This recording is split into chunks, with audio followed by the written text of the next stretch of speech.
Fonctionnement donc de la rampe manuelle, on ouvre les portes à l'arrière, on a juste à tirer la trappe, c'est une trappe manuelle, on la déplie et pas besoin de sangler. On referme et on ferme les portes. Hop. Au niveau donc du carburant. Au niveau du carburant, donc ici la trappe gazole, juste au niveau au-dessus de la roue à l'avant. Une clé, celle-ci, tout en alu pour diesel. On insère la clé, on tourne la molette et c'est bon. Ensuite, la déblue. Donc la déblue située à l'arrière au niveau de la porte à l'arrière. Pas de clé, on ouvre le bouchon et voilà. Au niveau des niveaux, donc dans le compartiment moteur, on ouvre ici, au niveau de la plaque, hop, on ouvre. Donc il s'ouvre comme ça, et on peut relever un petit peu plus haut pour qu'il s'ouvre à la verticale. Voilà. Donc présentation du compartiment moteur. Ici, on a la jauge à huile.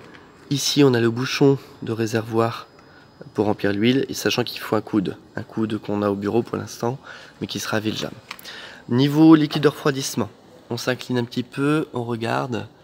Ici, on voit une petite burette, donc il faut une petite lampe torche, et donc ça indique le niveau de liquide de refroidissement. Il faut que ce soit vert ou bleu, voilà, sachant que le refroidissement, c'est des antigels bleus. On demande à chaque fois de mettre le coupe-batterie en fin de service ou lors d'un arrêt en journée, donc au niveau des batteries. On tire, donc c'est cette clé là pour fermer, mais on ne ferme pas. Hein. On laisse toujours accessible, donc on a les batteries qui sont présentes ici, et ici on a le coupe-batterie. On tourne d'un quart de tour vers le bas pour éteindre et vers le haut pour rallumer, comme sur un car scolaire. On va un peu vers l'avant. En dessous du poste de conduite, on a le plein du liquide lave-glace également ici.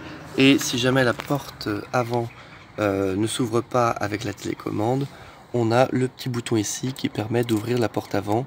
Puisque la porte avant et la porte arrière, il n'y a pas de clé, il n'y a pas de bouton sur le véhicule, hormis celui-là pour la porte avant. C'est un bouton de secours et on utilise la télécommande de la clé qui fait aussi clé de contact. Voilà.